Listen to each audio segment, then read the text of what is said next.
Muy bien, en nombre de Dios y de la patria, se abre la sesión. La secretaria. Gracias, presidente. Voy a dar la cuenta. Ingresó un proyecto de ley de los honorables senadores señor Navarro, señora Muñoz Dálvora y señores Elizalde y La Torre, que prohíbe los desnudamientos forzosos en las tocaciones indebidas y otras agresiones sexuales similares en los procesos de detención policial y penaliza a los funcionarios que las ordenen o ejecuten. Llegó también una documentación enviada por la honorable senadora señora Muñoz Dálvora, mediante la cual remite la propuesta de la subcomisión de mesa de trabajo Verdad, Justicia y Reparación para el abordaje urgente de las problemáticas que presentan actualmente las personas afectadas por trauma ocular, junto a un estudio de la Oficina de Presupuesto del Congreso Nacional sobre el Programa Integral de Reparación Ocular, PIRO. Llegó también una correspondencia del secretario ejecutivo del Mecanismo Nacional de Prevención de la Tortura, en la cual hace llegar copia de la respuesta a una presentación formulada por diversas organizaciones de la sociedad civil que cuestionan las tareas y facultades que la ley le asigna a este mecanismo nacional y que da cuenta de la imposibilidad de comparecer como organismo colaborador para desarrollar tareas específicas que afectaban a algunos reclusos del CDP Santiago I. Otra correspondencia de Politset-MI, proyecto del equipo Viktar Babarico para la liberación de los presos políticos de Belarus, mediante la cual solicitan apoyo con el pueblo bielorruso para condenar públicamente la violencia de que son objeto y se sumen a la campaña de apadrinamientos de apoyo a los presos políticos. Tenemos otra correspondencia del señor Patricio Jiménez Fernández, ingeniero comercial, en el que denuncia el atentado contra los derechos humanos que sufrió su padre el jueves 6 de mayo pasado por parte de carabineros en la comuna de Melipilla, quienes ingresaron a su propiedad por una falsa denuncia y lo tuvieron detenido en un calabozo por más de 6 horas, sin las medidas de seguridad contra el COVID, para posteriormente dejarlo en libertad. Eso sería en materia de cuentas, señor presidente. Y en la tabla tenemos a analizar con las instituciones invitadas el cumplimiento del Programa Integral de Reparación Ocular, PIRO. Los invitados son el ministro de Salud, señor Enrique París, la coordinadora del Programa Integral de Reparación Ocular, PIRO, señora María Elena Sepúlveda, la directora del Hospital del Salvador, doctora Victoria Pinto, el presidente de la Sociedad Chilena de Oftalmología, doctor Fernando Barría, y el presidente del Colegio Médico, señor Patricio Mesa. Asimismo, han sido invitados a participar el ministro de Educación, señor Raúl Figueroa, y la subsecretaria de Derechos Humanos, señora Lorena Recabarre. Y llegaron las excusas de la ministra de Desarrollo Social y Familia, señora Carla Rubilar, y de la directora de Presupuesto, señora Cristina Torres. Eso sería, señor presidente. Bien, gracias, señora secretaria. Quiero informar a nuestros invitados y particularmente al ministro que el día 26 de abril de este 2021 una sesión de la comisión donde recibimos a la Coordinadora Nacional de Víctimas de Trauma Ocular y a la red de colaboradores de apoyo también de víctimas de trauma ocular y su familia.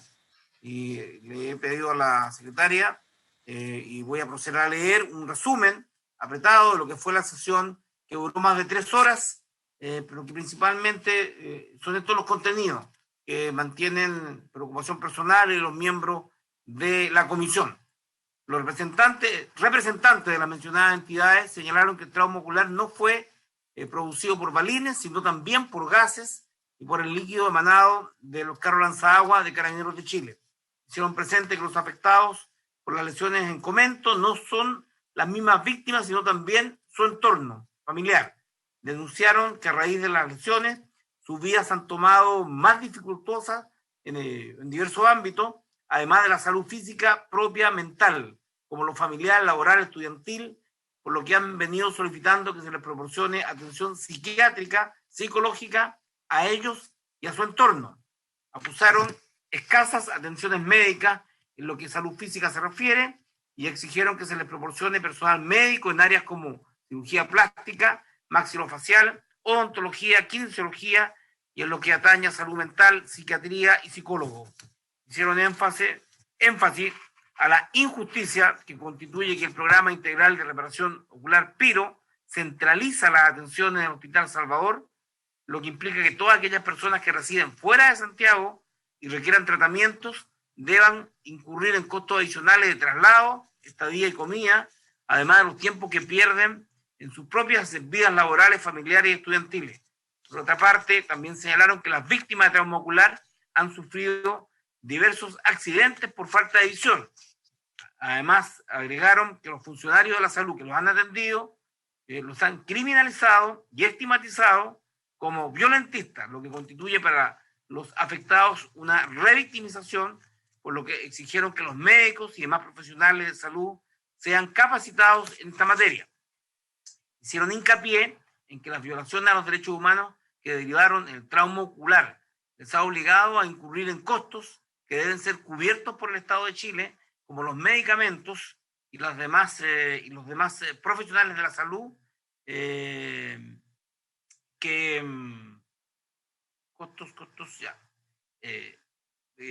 han señalado, como son prótesis, costo de abogados, traslados, estadía en Santiago.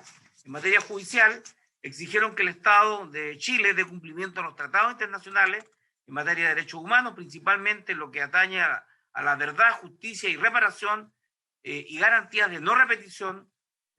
Solicitaron recursos exclusivos para enfrentar los crímenes de lesa humanidad que han ocurrido en Chile y la exigencia de buscar a los responsables políticos de las violaciones de los derechos humanos, asegurar que la ley de reparación de las víctimas se establezca a través de una creación de unidad especializada dentro del Ministerio Público y que persiga esta clase de crímenes y un diálogo de propuestas concretas y dignas. Igualmente expresaron que el programa integral de reparación ocular cuenta con un presupuesto de 2.203 millones de pesos, cuyos egresos no han sido transparentados a la sociedad y no se han evidenciado mejoras en las víctimas.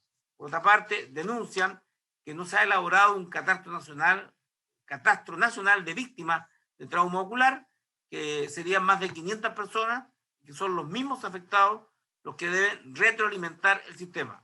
Concluyeron reiterando la necesidad de atención médica integral, oportuna, pertinente y descentralizada para las víctimas de trauma ocular. Ese es el resumen que realizó la comisión de una sesión de 3 horas, donde tuvimos diversos testimonios, algunos bastante, por cierto, duros, dramáticos, de cómo ha afectado su vida personal, su vida familiar, el haber perdido un ojo y el estar en un proceso de atención que ellos consideran, en términos de lo que he señalado, deficiente y que tiene que ser revisado. Ese es el contexto, ministro, y para nuestros invitados, de lo que fue la sesión anterior con las víctimas de traumas oculares después del 18 de octubre. Para dar inicio a la sesión, quisiera ofrecer la palabra al señor ministro de Salud, Enrique París, o a quien usted determine, ministro, para poder introducirnos en la temática de fondo, que es la atención de salud que está brindando el Estado a las víctimas. Muchas gracias, senador, por su intermedio y presidente de la comisión. Por su intermedio, además, saludo a la senadora Muñoz y al senador Latorre, que me parece que son los que están presentes por el momento. Y también ya saludamos al resto de las personas, Jimena, que es la secretaria, y a la señora Carolina, también a la subsecretaria de Derechos Humanos, a la directora del Servicio de Salud, María Elena Sepúlveda, y a Victoria Pinto, que es la coordinadora del programa PIRO. En el marco de las movilizaciones sociales que experimentó el país durante el año 2019, el presidente de la República presentó un paquete de medidas en materia de derechos humanos basado en 3 pilares principales, que los quiero recordar. Y va a ser muy corta mi intervención porque después le voy a dar la palabra a Victoria. Primero, seguimiento de recomendaciones de los informes de organismos internacionales de derechos humanos elaboradas en el contexto de las movilizaciones sociales. En ellos están el Instituto Nacional de Derechos Humanos, Defensoría de la Niñez, ACNUD, etc.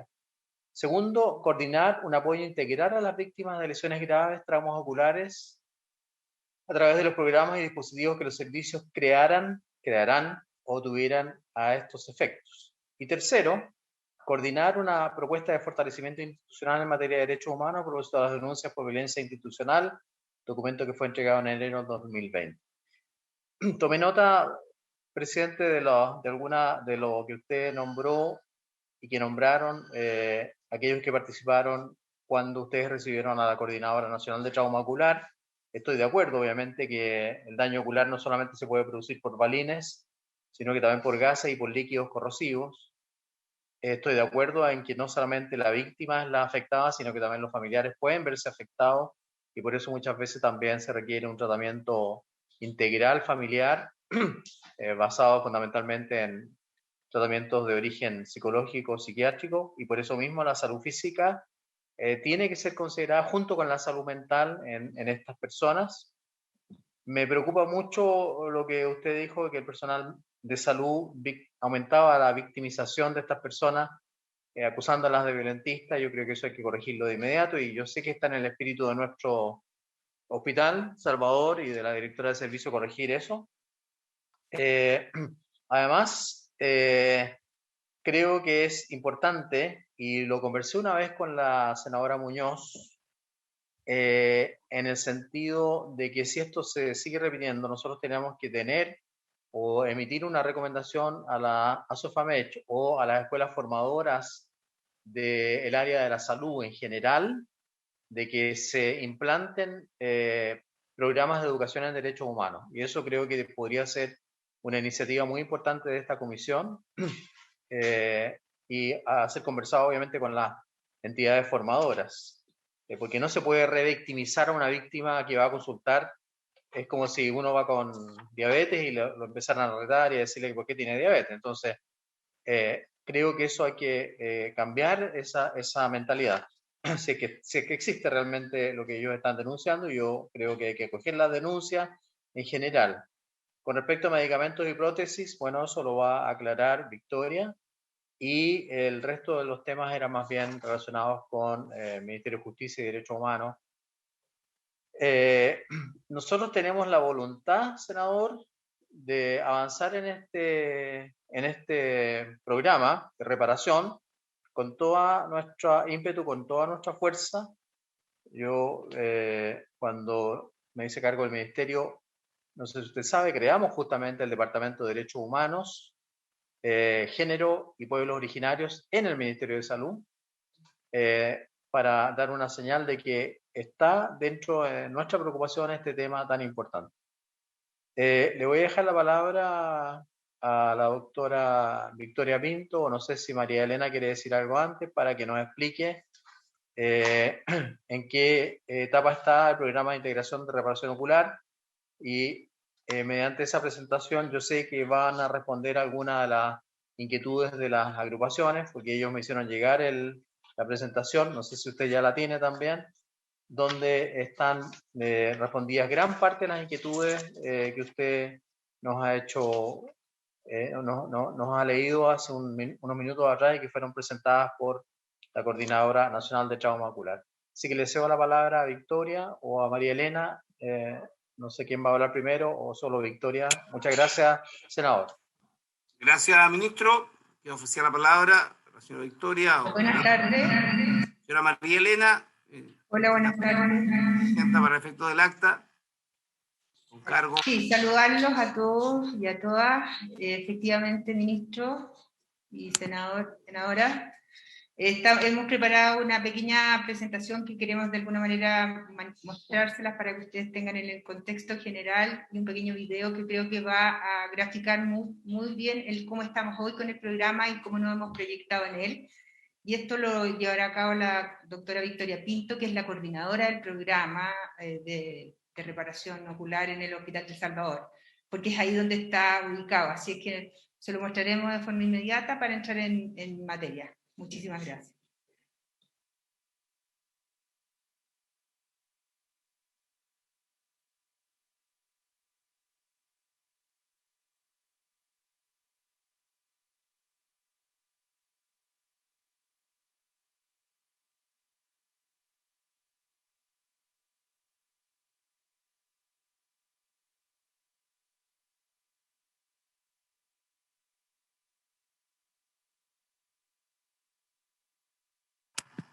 Bien, ya está en pantalla.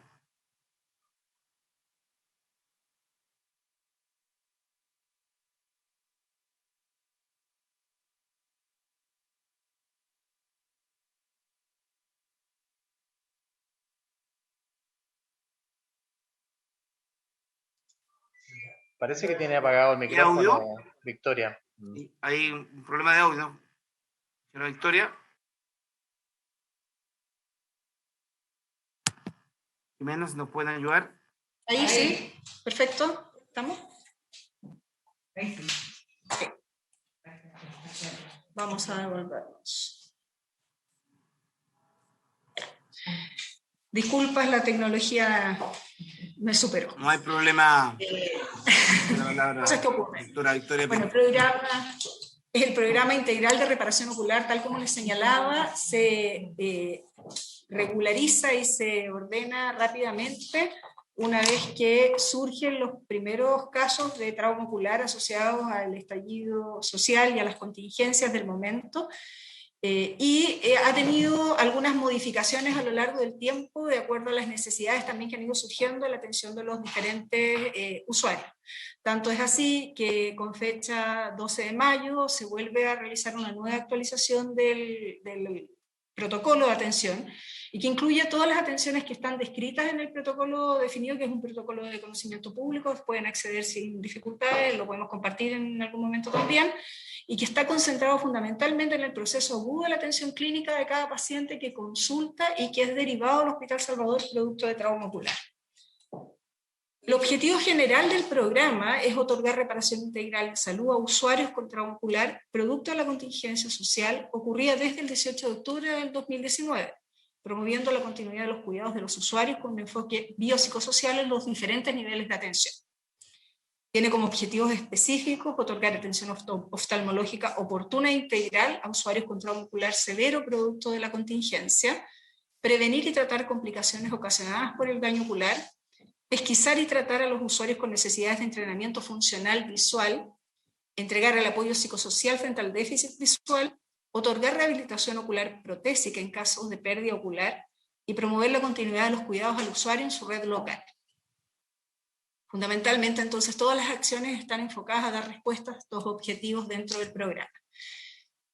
Tanto como muchos de ustedes saben, el trauma ocular es una prestación GES, es el GES 50, que está decretado en el año 2007, con el objetivo de dar respuesta oportuna a todas aquellas personas que han sufrido lesiones oculares. En este caso, la ampliación de algunas coberturas con un enfoque biopsicosocial se otorga para todas aquellas personas que fueron expuestas a estos traumas oculares a partir del 18 de octubre del 2019 en el contexto del estallido social. ¿Quiénes son los beneficiarios de este programa integral de reparación ocular? Todas aquellas personas que son FONASA y SAPRES. No se ha hecho discriminación en la atención de personas que vienen de distintos sistemas aseguradores. Las prestaciones que se otorgan son médicas, protésicas, funcionales y de apoyo psicosocial. Y aquí cuando hablamos de funcionales hablamos de todo lo que es la inserción y la rehabilitación funcional de las personas que quedan con menor visión. Donde se realiza fundamentalmente en el servicio de oftalmología del Hospital del Salvador, que es la sede original y es donde desde un inicio estaba localizada la unidad de trauma ocular. Y es desarrollada por un equipo multidisciplinario compuesto por psicólogo, psiquiatra, trabajador social, tecnólogo médico, terapeuta ocupacional, rehabilitador, y que vamos a ver en detalle más adelante. El modelo de atención de los pacientes de atención integral es un modelo que busca darle continuidad a su atención en etapas que son algunas secuenciales y otros que contemplan procesos transversales. En las etapas secuenciales está el ingreso del paciente para una resolución médica y quirúrgica del trauma ocular agudo, que finalmente llega o no llega, dependiendo de la necesidad, a un proceso de rehabilitación protésica ocular y a una rehabilitación funcional. Cuando el paciente cumple estas etapas secuenciales, puede ser contrarreferido de forma asistida a los servicios de salud correspondientes y da un poco de respuesta a esta necesidad que también tienen los pacientes de poder ser atendidos en su red sin tener que venir efectivamente al servicio de salud oriente, que es donde está la base de su atención inicial. En forma transversal se le da continuidad al apoyo al tratamiento psicológico, asesoría y acompañamiento social a través del trabajo que realizan las trabajadoras sociales y se mantiene un registro, contactabilidad y agendamiento y seguimiento en forma permanente y continua. Creo importante relevar, en la última presentación que habíamos hecho a la Comisión de Hacienda teníamos 373 pacientes, hoy estamos con 374, donde tenemos una concentración ya plasmada de acuerdo a las regiones de donde provienen los traumas que llegan al hospital, al servicio de salud, y en este caso tenemos 86% de los casos concentrados en la región metropolitana, lo que implica que afortunadamente la mayor parte, estando concentradas acá, acceden de una manera un poco más oportuna a las atenciones que justamente las agrupaciones han manifestado desde el punto de vista del lugar de atención. Por otra parte, en la actualización también de los datos que tenemos a la fecha con corte al 30 de abril, podemos ver que la cantidad de pacientes activos alcanza un 64%, tenemos 240 pacientes actualmente en controles activos, que están atendidos en cada una de las especialidades. 37 pacientes han rechazado las prestaciones del programa, pero fueron atendidos inicialmente en la unidad de trauma ocular, o sea, accedieron a la unidad de trauma ocular inicialmente, recibieron las atenciones oftalmológicas, pero no quisieron ser incorporados en las atenciones de continuidad. 72 de ellos se encuentran en gestión de visitas domiciliarias, porque hemos tenido algunas dificultades además con los registros de direcciones telefónicas que los pacientes han hecho en su momento de ingreso al programa, en el momento de la urgencia, lo que nos ha obligado en alguna medida a ir a buscar, revisar bases de datos, coordinar con FONASA, con el mismo ministerio, para poder obtener direcciones y lugares ubicables para estos pacientes. Llevamos a la fecha 25 pacientes que no hemos podido ubicar, que después de todas estas gestiones telefónicas, de domicilio, de carta, finalmente no coincidían sus direcciones de registro ni los teléfonos que tenían registrados en su ingreso de urgencia. Y un paciente fallecido. Ese es el registro en términos de las atenciones vigentes. De acuerdo a estas atenciones vigentes, de octubre del 2019 a abril del 2021, nosotros podemos diferenciar algunas atenciones que no son las médicas, sino que salen del área médica y se van a la parte de rehabilitación, que son la rehabilitación protésica, y aquí me refiero en lo particular a la prótesis ocular, donde tenemos un registro de 55 pacientes que requerían confección de prótesis ocular, de las cuales 43, o sea, un 80% de esos pacientes ya están con su tratamiento concluido. Personas en seguimiento y que están en tratamiento en la actualidad son 7, y tenemos el rechazo de 5 pacientes que no quisieron acceder a esta rehabilitación. Desde el punto de vista de la rehabilitación funcional, que es la que realizan las tecnólogas médicas y los terapeutas ocupacionales, llevamos registrados a la fecha un total de 175 atenciones, con 39 pacientes que podrían considerarse que están en un proceso de rehabilitación más avanzado. Nosotros en el programa, las agrupaciones nos han pedido mucho que no hablemos de alta, y hemos tomado la precaución de no hablar de alta, dejando la libertad además de que cada vez que el paciente lo requiera pueda volver a acudir. Por lo tanto, tenemos 39 pacientes que dicen con tratamiento finalizado porque llegó el momento agudo en que se resolvió su situación puntual, lo que no quita que esas personas no vuelvan a consultar. Tenemos 144 en seguimiento, 3 derivadas por contrarreferencia asistida, y ningún rechazo. Además, contar que tenemos 93 pacientes que han accedido a ayudas técnicas que están fundamentalmente concentradas en el otorgamiento de lentes y filtros específicos que ayudan con el tema de la agudeza visual en aquellos pacientes que han perdido la visibilidad en alguna medida. Por otra parte, en el ámbito de la atención psicosocial, tenemos 134 pacientes ingresados a atención psicológica, de los cuales 20 han sido ya atendidos y han dado por concluida su atención aguda.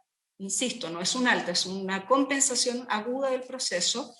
94 personas que están en atención derivadas a la red y contrarreferidas para tener atención psicológica mucho más cercana a sus domicilios, 20.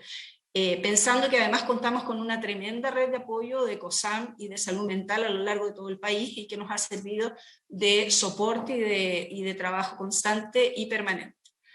Tenemos 219 atenciones desde el punto de vista de la trabajadora social, con un seguimiento de 215. La verdad es que el apoyo de la red del trabajo social es permanente, y eso también nos ha llevado a dar algunos vuelcos y sumar algunas horas profesionales, como lo vamos a ver después. Por una parte, y creímos importante hacer un poco gráfico la disponibilidad de horas que hemos tenido para el programa en este último periodo de tiempo. Este es un gráfico solamente del último cuatrimestre, pensando en la disponibilidad total de horas que hemos dispuesto entre todos los profesionales. Vamos a ver el desglose, para poder agendar horas y de acuerdo a la necesidad y a la especialidad que requiriera los pacientes. Creímos relevante poder mostrar que del total de horas disponibles, que eran 2.262 cupos, solo se solicitaron 1.469 horas. Eso significa un 65% del agendamiento de la hora disponible. De esas horas que se agendaron, de las 1.469 horas agendadas, solo asistieron a la consulta 986 pacientes que fueron finalmente atendidos, teniendo 483, que es como un 33% de pacientes que no asistieron a la cita agendada. Desde este punto de vista, si uno lo evalúa de esa manera, tenemos alrededor de 1.270 horas no utilizadas que corresponde al total de las horas que no se agendaron, que no se solicitaron y aquellas que no se presentaron.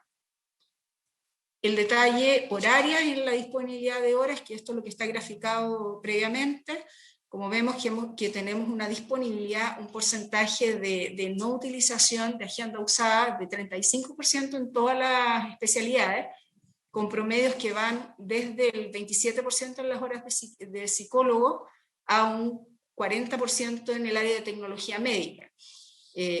Esto nos deja la posibilidad y el entendimiento de que todavía con la cantidad de recursos humanos que tenemos contratados somos capaces de dar respuesta a los requerimientos que la agenda está solicitando de acuerdo a lo que los usuarios vayan requiriendo.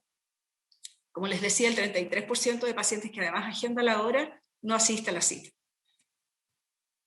Respecto a otro tema que también es de mucha pregunta y que lo hemos respondido permanentemente a las agrupaciones considerando la importancia y la relevancia de esto, es que el presupuesto 2020 se ejecutó en una totalidad de 718 millones de pesos, que fue lo que estaba asignado en el ordinario, como ustedes pueden ver, del 15 de octubre del año 2020, y que incluyó todo lo que se requería respecto a la implementación inicial del programa, donde está considerado equipamiento, además de toda la contratación de personal y bienes y servicios de consumo, asociados a los medicamentos, asociados a las atenciones, asociados a las ayudas técnicas. En el año 2021 hemos solicitado un presupuesto de 769 millones de pesos, que es de continuidad, es verdad, teniendo en consideración que las fases agudas del programa no están hoy día de la misma manera que estuvieron hace un año atrás, por lo tanto la continuidad obviamente requiere de una inversión distinta, y tenemos eso concentrado en la habilitación, como bien dice acá, están todas las atenciones incluidas en el protocolo por paciente, o sea, la idea es poder garantizar que todos reciban todo lo que requieren. Además, a solicitud también de las agrupaciones y como un compromiso tanto del ministro cuanto de nuestra directora del servicio y el mío propio, el arriendo de dependencias para el programa PIRO, de manera que ellos también puedan tener respuesta a un requerimiento que vienen haciendo hace un tiempo, y contempla además el traslado de pacientes desde regiones, que ya lo estamos coordinando desde el hospital, y el alojamiento respectivo para aquellos que lo requieran. Este presupuesto, como bien se lo señalé, está considerado para la totalidad de pacientes que están en tratamiento vigente y a todos los que se vayan incorporando, que van a ir dándose cuenta de acuerdo a las actividades que se realizan. Por último, ya caminando hacia dónde vamos, en este proceso de mejora continua, lo hemos señalado en algunas de las otras reuniones de las comisiones, ha sido un aprendizaje, llevamos un año avanzando y escuchando también a las agrupaciones. He tenido la posibilidad de estar en alguna de estas comisiones previamente, y obviamente el aprendizaje nos ha dejado que debemos ir modificando, como bien les señalé, un poco el foco del programa, dando cuenta de que ya la lesión ocular aguda no es mayoritariamente la consulta que tenemos hoy día. El foco del programa lo estamos redireccionando a la rehabilitación funcional y a la atención psicosocial. Teniendo en consideración esto, hemos incorporado además un oftalmólogo desde enero del año 2021, que está ya incorporado en forma exclusiva para el programa. Hemos sumado con una profesional psicóloga más desde abril del 2021, también después de algunas conversaciones con las agrupaciones y con con la Subsecretaría de Derechos Humanos, que también nos hizo ver la necesidad de esto. Además, incorporamos ahora desde mayo, en las últimas reuniones habíamos avisado que estábamos en proceso de contratación, finalmente conseguimos contratar un psiquiatra de 22 horas para el programa de forma exclusiva, y estamos en proceso de incorporación de una trabajadora social más para poder reforzar toda la coordinación que requieren los pacientes en todos los ámbitos vinculados a toda la intersectorialidad que requiere el manejo y el apoyo para estos pacientes. Voy a detenerme solo un minuto aquí en respecto a la incorporación del psiquiatra y puntualmente algo que dijo el senador Navarro respecto a la revictimización o al maltrato de algunos profesionales de la salud.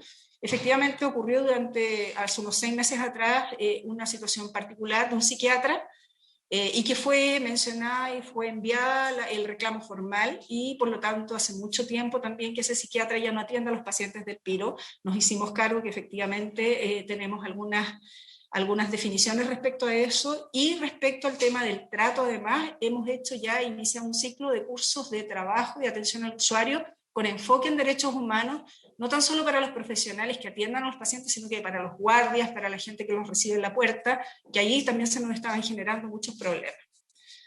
Por otra parte, y finalizando, la coordinación con los gestores de casos en cada servicio de salud del país es coordinado a través de la DIGERA. Hemos tenido un gran aporte también de los referentes desde el Ministerio para poder llevar a cabo esta coordinación y hacer un proceso de referencia y contrarreferencia asistida para cada paciente, que no es igual en todos los casos. Hemos trabajado de manera intersectorial con el Ministerio de Justicia y Derechos Humanos a través de nuestra subsecretaria, quien ha estado permanentemente en contacto con el hospital y con el servicio de salud.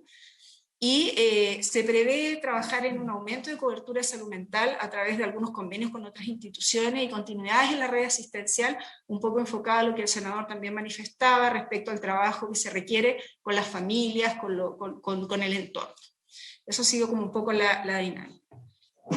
Por último, en el proceso de mejora continua, garantizar que este espacio específico para poder atender la gente y los pacientes del programa PIRO se encuentra en las cercanías del Hospital del Salvador para no desvincularlo, y poder dar hoy día las prestaciones que además le hemos estado dando desde el punto de vista que, si bien no están contempladas como programa, el hospital también se ha hecho cargo desde el punto de vista odontológico, neurológico y todas aquellas prestaciones que han requerido, con acceso universal garantizado además. No quisiera perder la oportunidad de mostrarles un corto video de 3 minutos que creo necesario e importante señalar, y que los vamos a... ¿Me ayudas, por favor?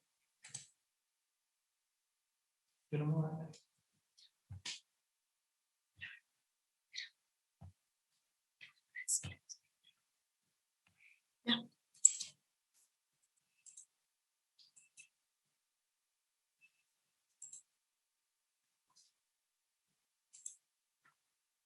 Ponle volumen.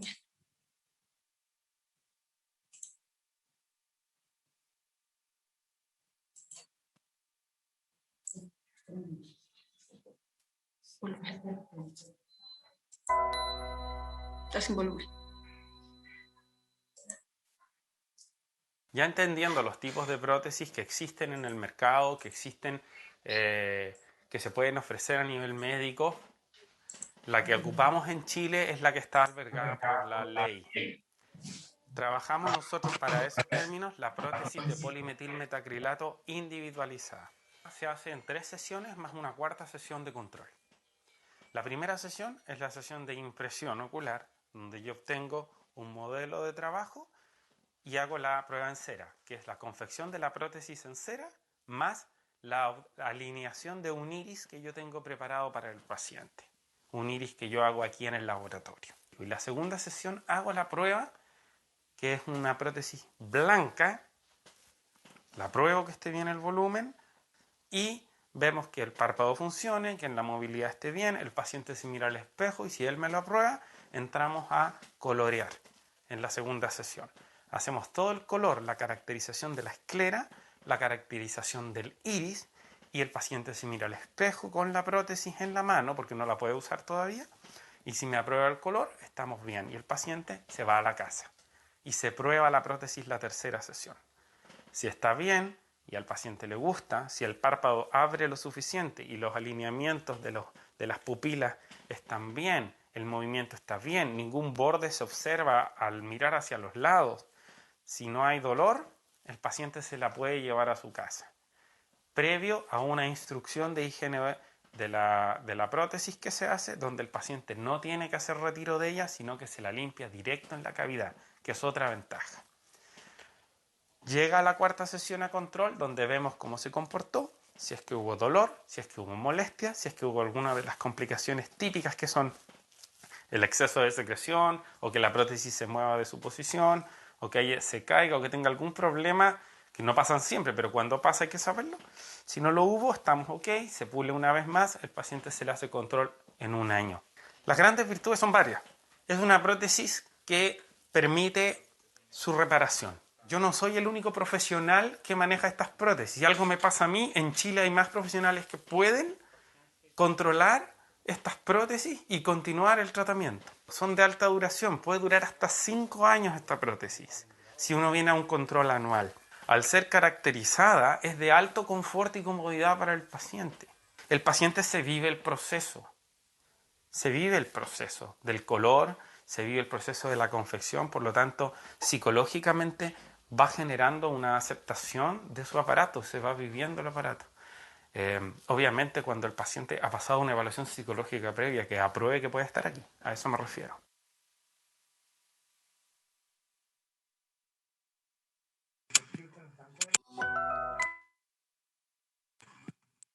Ya. Muchísimas gracias. La verdad es que entendemos lo importante que es para nuestros pacientes el tratamiento y la colocación de la prótesis ocular en el caso de que ellos que hayan requerido. Y por lo mismo nos hemos preocupado de todos los detalles y hemos trabajado para ello. Nuestro profesional además ha recibido permanentemente felicitaciones por lo mismo, no queriendo ni pareciendo que somos los únicos, porque además hay muchos centros en el país que pueden confeccionarla. Pero la idea es que nosotros podamos seguir desarrollando y fortaleciendo toda la red de atención, que es lo que nosotros podemos brindar. Es mi palabra, senador. Agradezco mucho la posibilidad y cualquier duda estamos a disposición. Gracias, doctora. Ministro, si hay alguien más del Ministerio. Senador. ¿Ahora?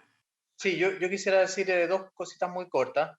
Primero, pedirle ayuda a usted mismo a través de su conexión con las agrupaciones, porque quizás ellas mismas nos pueden ayudar a ubicar a estos 25 pacientes que no están ubicables. Como ellos se reúnen, o yo sé que conversan entre ellos, creo que sería una buena forma de que ellos nos colaboraran para poder ubicarlos. Entonces la doctora Pinto se compromete a enviar los nombres de las personas que no hemos podido ubicar, se los podemos enviar a usted mismo o a alguien de la comisión, a María Elena, perdón, a Jimena, a su secretaria, para que nos ayuden las mismas agrupaciones a ubicar a estas personas. Y el segundo punto es que nosotros acabamos de promulgar, con la aprobación del Parlamento de ustedes mismos, la ley saludablemente, donde hay un apoyo muy importante del Hospital Digital. Nosotros tenemos ahí 120 psicólogos, teníamos 108 o 102 y contratamos 12 más o 18 más. Tenemos 120 psicólogos que también podrían ayudar en esta atención, y tenemos psiquiatras también a distancia cuando algún paciente de regiones necesite una atención psiquiátrica por teléfono o de urgencia. Así que quería digamos, complementar o dar esas 2 ideas antes de retirarme. Llamé a Arica, hay una floración de algas nocivas, que es marea roja, que se llama normalmente, y probablemente eso es lo que está produciendo la intoxicación. Esto es otro tema que me preguntó el senador, perdonen.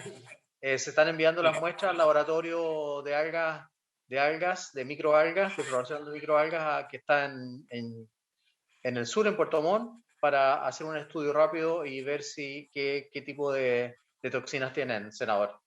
Lo dejo. Gracias, ministro. Ministro, antes que se fuera, porque la doctora nos informaba de que la proyección de la duración, este es un tema también para don Fernando Barría, la duración que tienen las prótesis, después de 5 años. ¿Cómo va a continuar el programa para todas las víctimas después de 5 años? Porque esta es una lesión que las va a acompañar toda la vida. Hay incertidumbre, malestar. Yo quiero decirle que los términos que las agrupaciones virtieron todos estos contenidos fueron términos bastante duros, con mucha emocionalidad, y entre ellos también la proyección hacia el futuro. Si son 5 años la duración de la prótesis, el programa se va a instalar como permanente. ¿Qué pasa con aquellos? ¿Qué va a pasar para el futuro con los costos? Parte de las preocupaciones que ellos tenían, ministro. Por eso yo le preguntaba el presupuesto, porque claramente el presupuesto del PIRO para el 2022 es un tema que nos preocupa y que deberá garantizar lo que hemos conversado, más otras inquietudes que van a salir durante el desarrollo de la sesión, ministro. Bueno, mientras exista la necesidad de un tratamiento, en este caso una prótesis, puede considerarse es un tratamiento de hecho, nosotros tenemos que mantener el tratamiento vigente, o sea, si no, no cumpliría su función. Así que eso me gustaría que nos lo conversáramos después, senador, cuando estemos conversando el presupuesto, pero obviamente que eso tiene que seguir vigente. Es como, no sé, igual que la prótesis de cadera o una válvula cardíaca, no puede dejar de no mantenerse la misma prótesis y renovarla en el caso que sea necesario. Ministro, la senadora Muñoz me estaba pidiendo la palabra. Senadora Adriana Muñoz. Un poco antes que se vaya el ministro, saludarlo por su intermedio, ministro, la doctora Pinto, la doctora Sepúlveda, don Fernando Barriga, bueno, todos los presentes. Ministro, hemos tenido una mesa de trabajo con su departamento de Derechos Humanos que usted tiene en su gabinete, con la doctora Alvarado, desde más o menos octubre, noviembre del año pasado, en el contexto de esta mesa más amplia que formamos entre la mesa que yo presidí el año pasado y la presidencia que tuvo el senador Latorre como presidente de Derechos Humanos. Y un tema importante que asumimos nosotros fue hacernos cargo de los compromisos presupuestarios que asumimos en el presupuesto 2021. Y hicimos varias reuniones con su equipo y lo que buscábamos justamente era hacernos cargo de las disposiciones que están en la glosa del presupuesto de este año para el programa PIRO. Y hay un tema que es muy crucial que nosotros nos ocupamos de poner en la glosa, que se informará bimestralmente a la Comisión de Derechos Humanos del Senado la ejecución de esta asignación. Nosotros partimos en enero, recibimos la información en esta mesa de trabajo que teníamos, pero el 31 de marzo se debería haber entregado otro informe y yo entiendo, y se lo consultaré por su intermedio a la mesa de la Secretaría, si nos ha llegado el informe. Porque es muy central, presidente, dado que en el inciso primero de la glosa en el año 2021, para el PIRO, para el programa PIRO, se incluye la situación de la salud mental, no como una cuestión, digamos, de buena crianza, de que lo vamos a extender, es una obligación presupuestaria, porque a diferencia de la del 2020, se dice explícitamente atención médica integral, incluyendo salud mental, a aquellas personas víctimas del SER, porque la del 2020 no incluía. Este fue un debate que lo dimos en la sala. Entonces, es muy importante, por lo tanto, conocer, aquí se han entregado las cifras de lo que se está destinando a la cobertura de salud clínica, que son como 700 y tantos millones, de lo cual tampoco sabemos cuál es su ejecución, que la deberíamos haber conocido a marzo de este año. Pero tampoco conocemos, y hicimos el ejercicio con la doctora Alvarado, con su equipo, en 2 reuniones, para conocer cuál sería el presupuesto destinado a salud mental. Aquello no logramos conocerlo, vino el verano, en febrero, después yo insistí a través de dos oficios, a la doctora Alvarado, usted mismo, no hemos tenido respuesta. Entonces es muy importante para dar digamos, materialidad y dar consistencia y responsabilidad a lo que asumimos en la glosa, porque aquí estamos diciendo, bueno, vamos a discutir la glosa 2022, pero no tenemos idea. Lo mismo nos pasó con la glosa 2020. Cuando asumimos este equipo de trabajo empezamos a buscar cómo se había ejecutado, a insistencia de la propia coordinadora de víctimas. Querían saber y transparentar cuáles eran los recursos asignados a el programa Pilo. No sabíamos, ni siquiera los parlamentarios. Hablábamos de 2.000 millones, hablábamos que estaba radicado, no sé, pues, en el Instituto de Salud Pública, otros, no sé, solamente en el hospital. Entonces, había poca información y justamente lo que buscamos en el debate del presupuesto 2021 fue transparentar los propósitos del presupuesto y además de aquello, transparentar la ejecución, porque son dos elementos que dan mucha tranquilidad, por supuesto, a las víctimas, pero también a las obligaciones que nosotros tenemos. Entonces, de verdad, señor ministro, me gustaría que varias propuestas que hice por escrito, no sé, presidente, por su intermedio, se las puedo plantear muy generalmente, pero que para hacer un trabajo serio, consistente, y que responda a la demanda permanente que tenemos de las víctimas del daño ocular, nosotros requerimos resolver lo que sucede con el presupuesto 2021, que solamente que hay 700 millones para salud clínica, pero no sabemos cuánto hay para salud mental. Entonces, en la medida que no sabemos cuánto hay para salud mental, de qué manera nos vamos a hacer cargo de seguir la ejecución de los recursos destinados a aquello, que es una demanda muy fuerte de las víctimas, además para ellos y su familia. Entonces, señor ministro, lo primero que yo quiero solicitar es una desagregación del presupuesto por componente. Salud clínica, que lo conocemos, pero también salud mental, que no, hasta ahora, pese a que hemos hecho esfuerzos, no lo hemos podido conocer. También conocer los criterios para la cobertura de gastos de traslado y alojamiento, así como también el procedimiento de pago. Estos tres elementos, además de un protocolo de atención actualizado, serían tres elementos, en mi opinión, y en este grupo PIRO que formamos, con personas, ¿cierto?, de la salud, con las coordinadoras, serían tres elementos muy importantes para poder ir transparentando lo que aprobamos en el presupuesto 2021 y no abordar el 2022 en esta nebulosa. Estamos a junio ya prácticamente, vamos a pasar en julio más o menos a conocer las partidas sectoriales y estamos personalmente en una nebulosa. Sabemos la salud clínica, pero no la salud mental. Y acabo de escuchar que se va a poner el foco ahora en la atención psicosocial. Entonces resulta complejo para nosotros conocer su verdadero impacto si no sabemos todavía, pese a que desde diciembre del año pasado estamos en este equipo con la doctora Alvarado tratando de conocer cuáles van a ser los recursos destinados a la atención psicosocial. Entonces eso yo de verdad, presidente, creo que son elementos muy importantes para dar consistencia a un trabajo muy responsable con las organizaciones de víctimas. Ellos piden saber los traslados, si pueden venir con las personas. O sea, queremos conocer los criterios y también los recursos destinados a estos tres puntos que al menos yo he planteado. La atención psicosocial, los criterios para cubrir gastos de traslado y alojamiento y un protocolo actualizado de atención. Esos son, yo creo que, temas que para nosotros son importantes y además de eso, por su intermedio, presidente, solicitarle al ministro que nos hagan llegar el informe bimensual, que ya debería haber estado en marzo, bimensual de la ejecución del programa PILO, porque eso es una exigencia que está escrita en la glosa presupuestaria del programa. Gracias, senadora Muñoz. Ministro, para que pueda retirarse a la reunión de consejo. No, sí, la senadora tiene toda la razón. Y muchas veces... ¿Puedo hacer una consulta? Antes que ministro, senador Latorre, el ministro nos planteó al inicio de la sesión que tiene una reunión de gabinete. Tiene usted la palabra.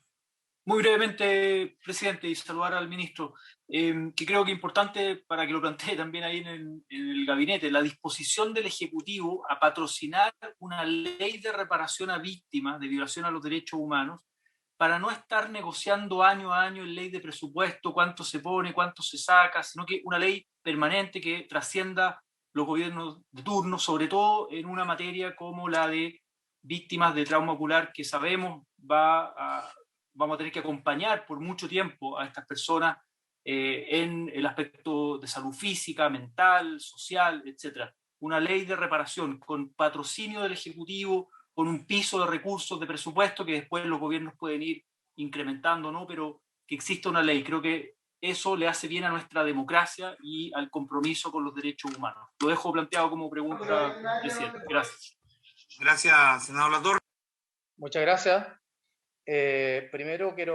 Gracias, senador. Primero quiero comentar lo que ha dicho la senadora Muñoz, tiene toda la razón. Lamento que no se haya hecho llegar ese documento porque es un compromiso. Me dicen que está acá, que llegó desde el Hospital Salvador a redes asistenciales, que fue enviado a la DIPRES, así que le voy a hacer el seguimiento de inmediato, porque obviamente que eso no me satisface, que no se haya respondido a ese compromiso. Y obviamente que nos vamos a preocupar de los 3 puntos que la senadora solicita. Yo creo que sería bueno incorporar a esa comisión, senadora, a la doctora Pinto, junto con la doctora Neida Alvarado. ¿Por qué? Porque la doctora Alvarado maneja la parte, por así decirlo, mental o la parte... del diseño. Exactamente, gracias. Pero a la práctica, ¿quién lleva a la práctica? O sea, ¿quién está con la acción clínica? Es el hospital. Entonces ahí cometimos un error quizás al comienzo de no hacer reuniones en conjunto. Y nos dimos cuenta con la subsecretaria Recabarren de eso en una reunión justamente en el Ministerio de Justicia, y por eso cambió el enfoque. Yo creo que hay que incorporar siempre a la doctora Pinto a estas reuniones que hace usted con la doctora Nelly Alvarado, para que haya una ejecución de las medidas. Yo me di cuenta de que ese era el problema. Por eso estamos arrendando esta casa en un especial.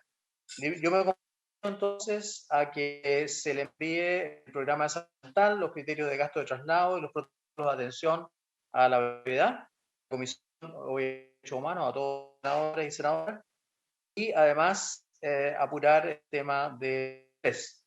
Ahora, lo que pone el senador Latorre me parece muy bien.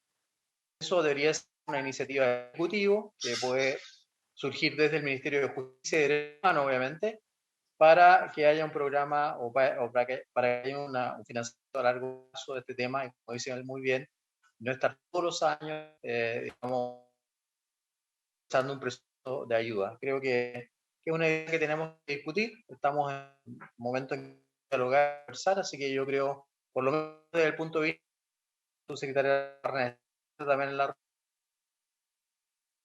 cómo es esa idea. Y yo sé que la subsecretaria Cabarren también la puede hacer, conversarla con el Ejecutivo para dar ese proyecto que obviamente requiere gasto.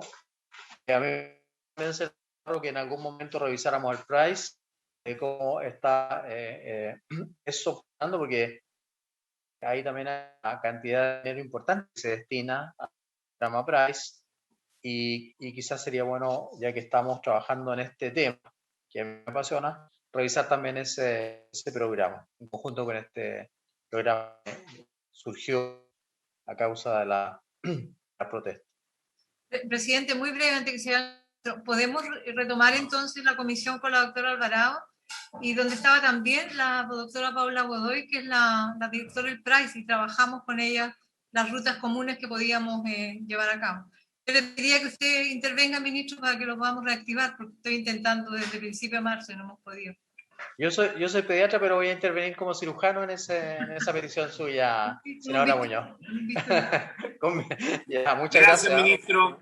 Gracias, ministro. A ver si podemos concretar esto. La senadora Muñoz lo ha planteado de manera reiterada, y precisamente la invitación a participar en esta comisión era poder plantear estos criterios a fin de que los podamos implementar a la brevedad. Como el ministro nos había señalado, se tiene que retirar a una reunión de gabinete. No sé si la doctora Pinto o quienes nos van a acompañar, María Elena Sepúlveda. Por supuesto, ellas se van a quedar, si no hay problema. De la sesión. Gracias, ministro. Gracias por acompañarnos. Gracias, ministro. Bien, yo antes de ofrecer la palabra a nuestros invitados, quiero ofrecer la palabra a don Fernando en un tema general, pero muy importante. Señalar de que a la doctora Victoria Pinto, que es la presidenta del Hospital Salvador, dejo la pregunta planteada para después, doctora, respecto de el rol del hospital con esta cobertura nacional, porque me acuerdo que habían 8 o 10 ambulancias estacionadas fuera del hospital durante el mes de octubre y noviembre, porque todo va a dar al Hospital El Salvador. No sé de qué manera incide aquello en el hospital, una carga adicional, afecta el presupuesto del hospital, sin duda soportan a todo Chile con esta tarea. ¿Y por qué no se puede realizar una en la zona norte, otra en la zona sur, por el tema del traslado y seguimiento?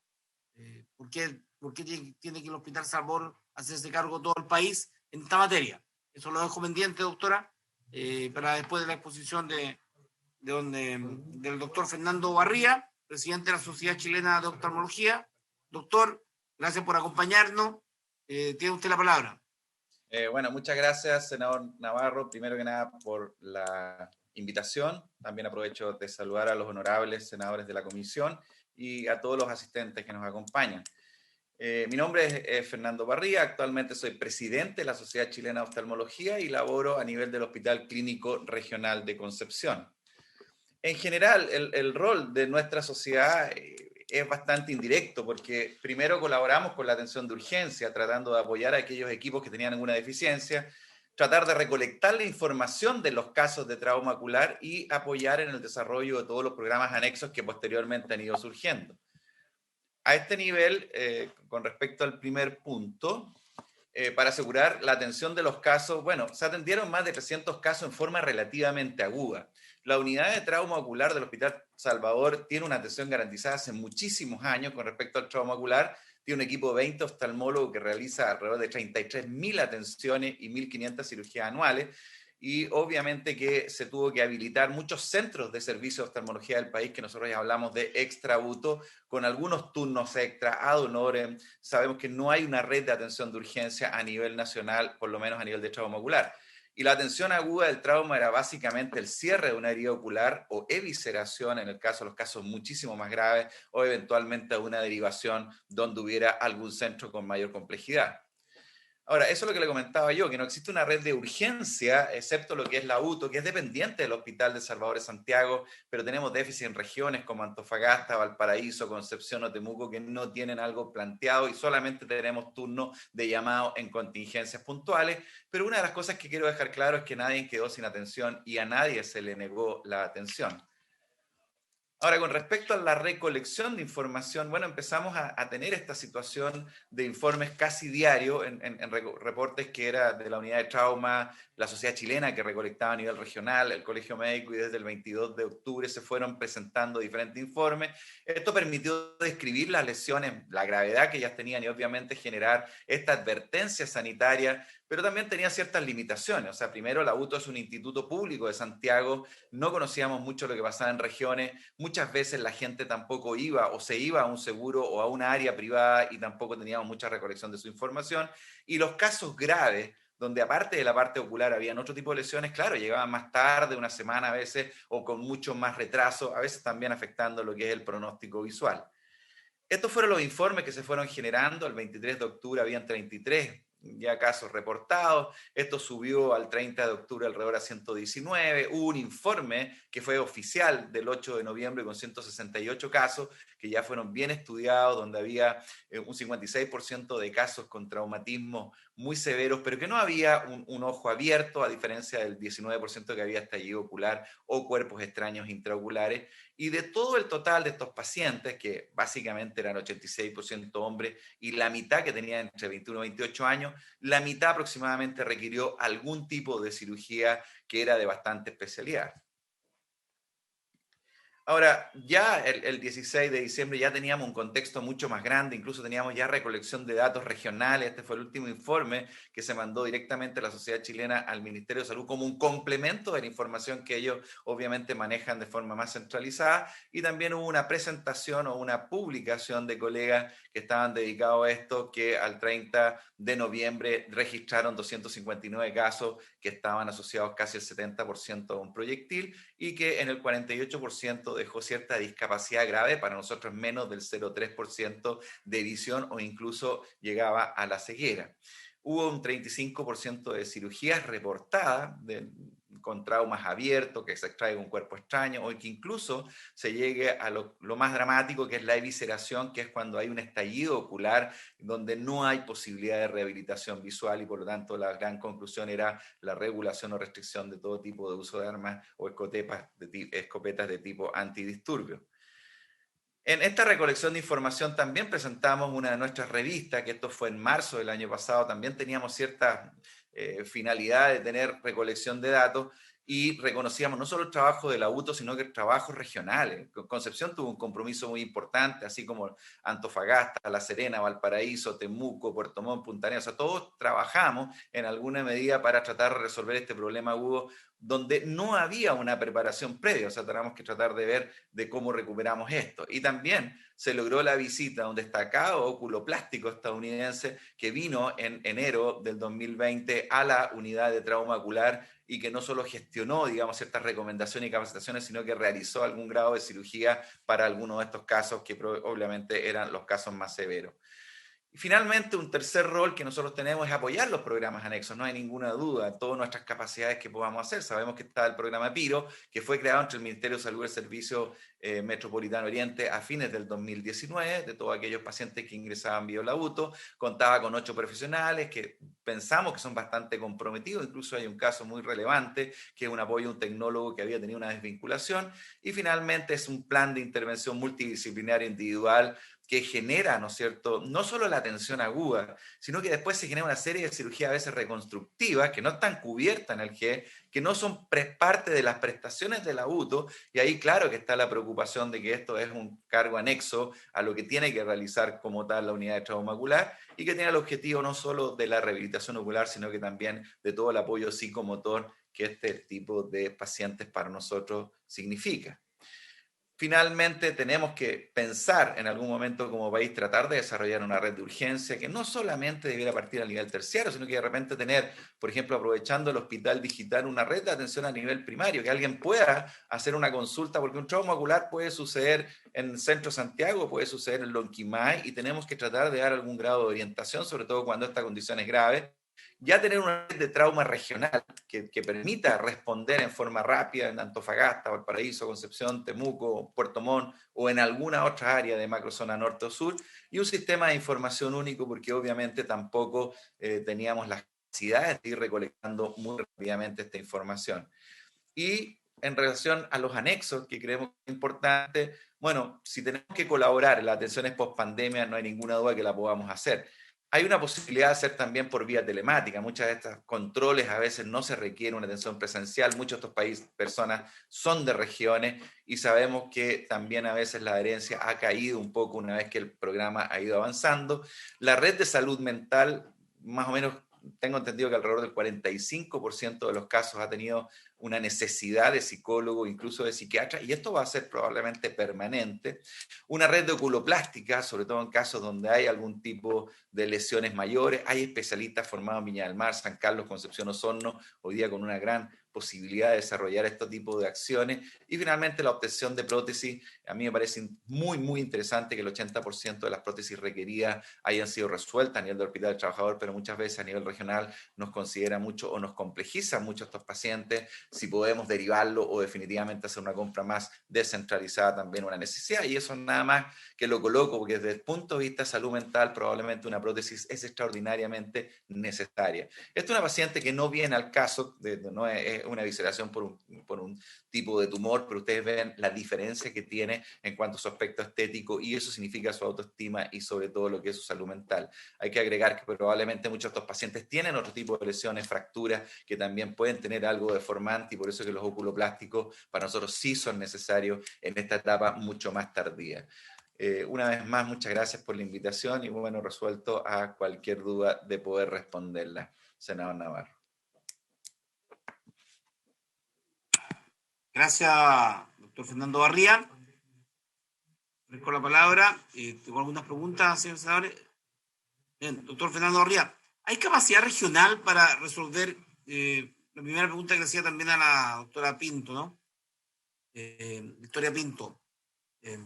Porque quiero señalar las víctimas y tanto la coordinadora como la red de apoyo señalaron que el traslado para gente que trabaja o estudia significa una alteración total de sus vidas, que representa más bien una barrera, un inconveniente, y fue parte de las quejas, de las denuncias que hacían respecto a los largos viajes o el hecho de tener que quedarse.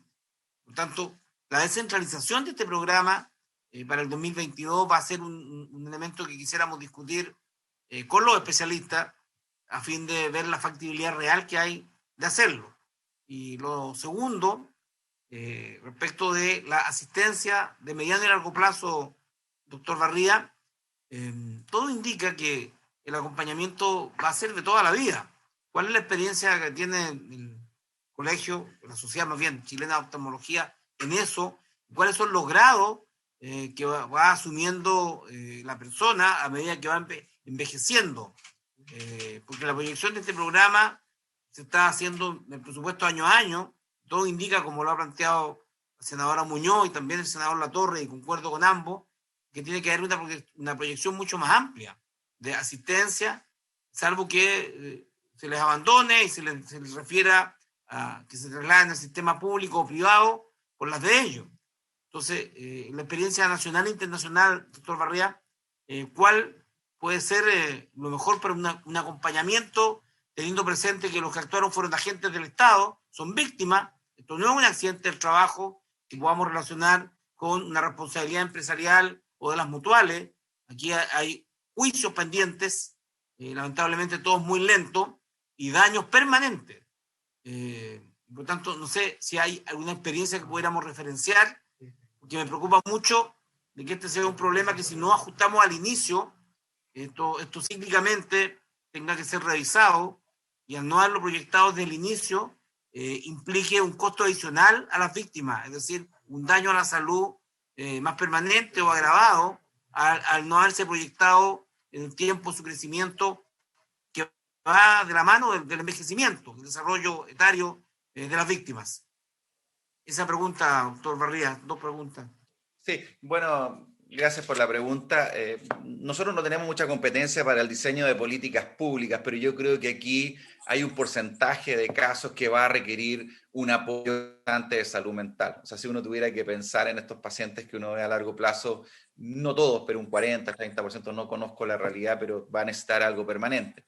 Con respecto a una pregunta que me hacía, desde el punto de vista nuestro, la parte aguda se resolvió. Y la parte crónica, donde más queda a veces, es en la parte plástica, es tratar de recomponer.